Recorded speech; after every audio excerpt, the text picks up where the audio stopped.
জামাই আদর। রচনা রাজ রায়। শাশুড়ি ভূমিকায় অভিনয় করছে শ্রাবন্তী রায়। জামাইয়ের ভূমিকায় ডাক্তার রজত মোহন রায়। আজকের নিবেদন জামাই আদর। এ কি হলো, কেন হলো, কবে হলো জানি না, শুরু হলো বাবা শেষ হয়ে গেল। এখানে বসে আছো? তা নিজের বাড়িতে এখানে বসবো না তো কোথায় যাবো শুনি? হ্যাঁ বাবা, ঠিক ঠিক ঠিক। আমি যে তোমার কাঁটা তখন মুলে দিলাম, তা তুমি রাগ করনি তো? না না না না, আপনি তো আর ঝ্যাঁটা মারেননি। না না না, ওকে কথা, ওকে কথা। তুমি আমার জামাই বলে কথা, রোজ রোজ কি ঝেঁটা মারাটা ভালো দেখায়? তাই তো তাই তো, মুখ বদলানো তো একটা দরকার আছে। ওই জন্যই তো, ওই জন্যই তো। কিন্তু কি ঠান্ডা মাথা আমার জামাই। আমি তো মেয়েকে ওই জন্য তো সব সময় বলি তুই খুব ভালো। জামাইয়ের মাথাটা কি ঠান্ডা, একটু রাগ কর। মা, হ্যাঁ, আমায় এমন তেল মেরে মেরে কথা বলছেন কেন? তেল কোথায়? তেল বাবা, কিসের তেল? আমি তো এই যে তোমার গুণগান গাচ্ছি, একটু রাগ নেই বলে কথা, কেমন জলের মতন মানুষ। না না না, বলছি রাগ করবো কি করে?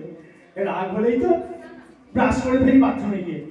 হ্যাঁ, হ্যাঁ ব্রাশ করলে বলে রাগ কমে যায়? হ্যাঁ, এই আপনার দাঁত মাজার ব্রাশটা দিয়ে টয়লেটটাকে ব্রাশ করে ফেলি। ঘস ঘস ঘস ঘস ঘস ঘস। হ্যাঁ, তাই বলে? হ্যাঁ। ওরে বাবা রে।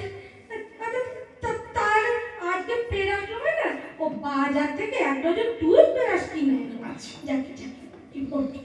আমি বলছি কি, বাবা আমার মেয়েটাকে একটু ভালোটা বাসবে তো। ও মা, সে কি?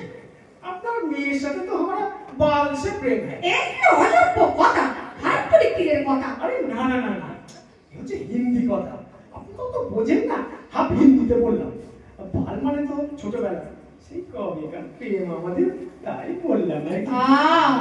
তাই বল? হ্যাঁ হ্যাঁ। কিন্তু বড্ড খারাপ খারাপ কথা বলো, কিন্তু তোমার সাথে সারা জীবন কাটাবে কেমন করে কে জানে। ওই জন্যই তো আপনার কাছ থেকে বিয়ে করে এখানে নিয়ে এলাম। কিন্তু কি করে জানবো যে আপনি এখানে আমাকে ধাওয়া করবেন?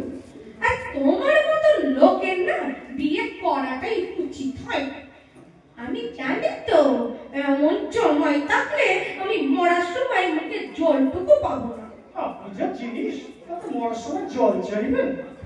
মটর কাটকার চিকেন দিয়ে আমি চাইতে পারি। আচ্ছা করো, খালি খারাপ খারাপ কথা। আচ্ছা জানি জানি, ছাড় ছাড়।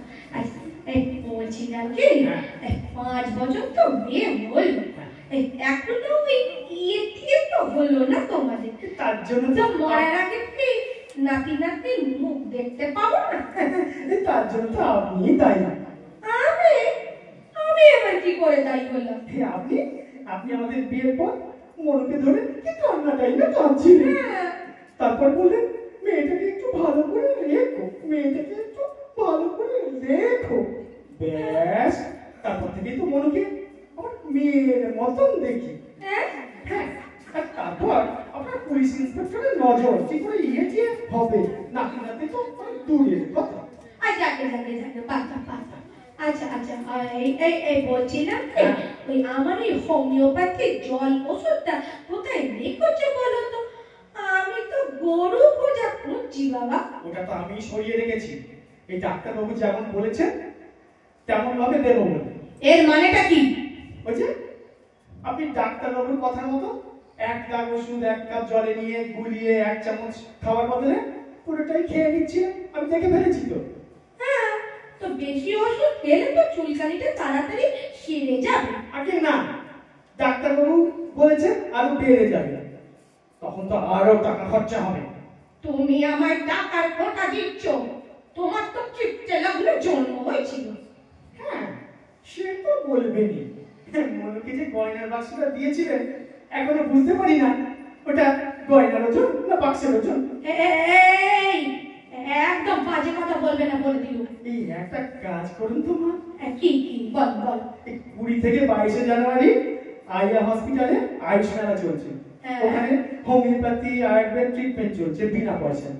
আপনি না আপনার ফুল বডি চেক আপ করে আসুন, দেখবেন সারা শরীরে বিভিন্ন রোগের ছড়াছড়ি।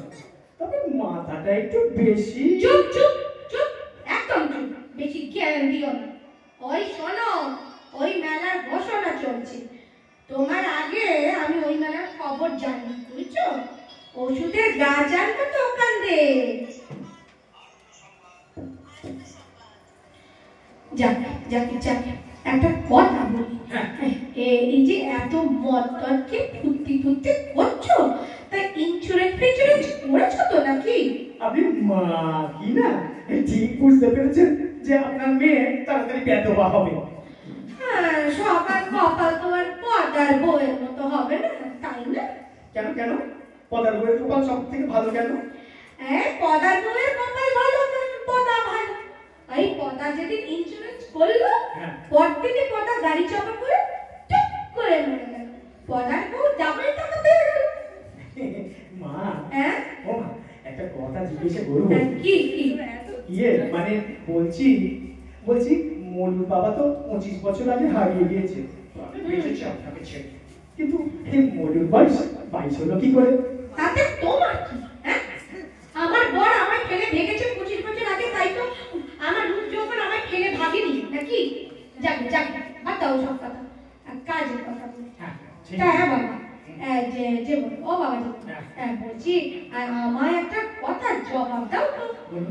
আমি তো কাঁচা লঙ্কা খেতে এত ভালোবাসি, আর তুমি বাজার থেকে আমার জন্য কাঁচা লঙ্কা আনছো না কেন শুনি?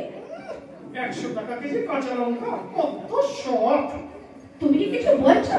মা, আপনি তো পাইলসের রুগী, আমি মনে প্রাণে চাইব না আপনি সকালবেলা ঘুম থেকে উঠে কবরে বসে করে চোখের জল ফেলবেন।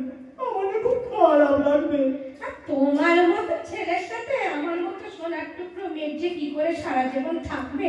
ও আমি যে কতটাই রোজ ভাবি চাচু একটা আমার জামাই হয়েছে। আমি তো তাই ভাবি, মানে এটা ঠিক আমার উচিত হয়নি।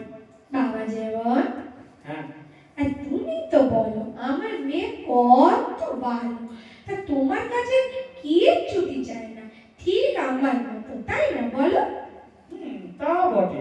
তবে ওই যে আপনার মেয়ে যখন গলা নামিয়ে কিছু বলে বুঝতে পারি কিছু চাইছে, গলা যখন উঁচু করে বলে তখন বুঝতে পারি ও যা চাইছে তা আমি ওকে দিতে পারবো না। তবে জানেন তো সেদিন একটা খুব মুশকিল হল। মুশকিল? তা কি মুশকিল? কি মুশকিল? আরে সেদিন শুনি আপনার মেয়ে কথা বলছে। হ্যাঁ বলছে। তখন আমি বাথরুমে, আপনার মেয়ে বলছে ওগো তুমি কোথায়? আমি বললাম বাথরুমে। তারপর আপনার মেয়ে বলল তুমি ওখানে কি করছো? আমি বললাম কমোডে বসে যা করে। তারপর ও বলল আমি কি আসবো? আমি বললাম হ্যাঁ না মানে কমোডে বসে আছি তো, ঠিক আছে আমি বলে বেরোচ্ছি। তখন বলল ঠিক আছে মিনিট 5 পরে আমি আসছি। তাড়াতাড়ি বাইরে এলাম। বাইরে এসে শুনি আপনার মেয়ে বসে মোবাইলে বলছে এই এখন রাখছি পরে করছি, আমার বড়টা বাথরুমে বসে এসব উল্টোপাল্টা বকছে। তখন বুঝলাম অন্য লোকের সঙ্গে কথা বলছিল। ও ঠিক আছে, ও সবে অত কান দিতে নেই। আমার কচিপানা মেয়ে ডানা কাটা পড়ি, তোমার মতো কেলো বাঁদরের সাথে যে আছে এটাই অনেক। তা থাকার দরকার কি, নিয়ে যান না রিটার্ন গিফট মনে করে বেঁচে যান। এখন তো তেমন বললে হবে না বাপু, বিয়ের আগে ইয়ামটা ফুলো মানি ব্যাগ থেকে বিয়ে করেছিল, ভুলে গেছো? মাস পরে ব্যাগটা ফুলে ফুলে ওঠে। ওটাই তো আসল যত সব। তা অত যখন রূপের পাহাড় আর অত যখন ফোনাফোনিও হচ্ছে, নিয়ে যান না ওদের কাছে, বুঝবে তখন।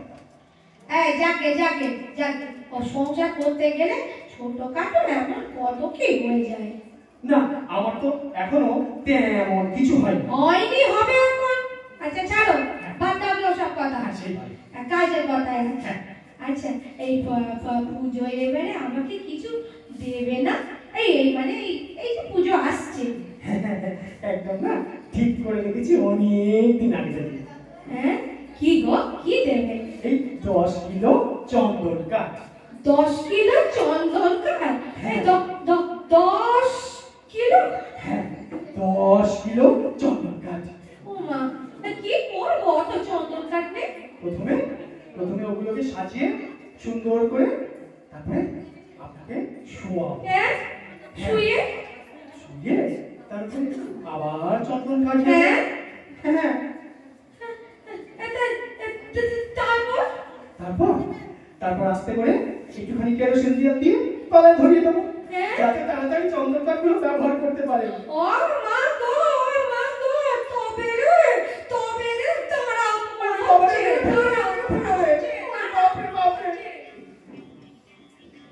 এই সঙ্গে শেষ হলো আমাদের ছোট্ট ছবি নাটিকা জামাই বাবু।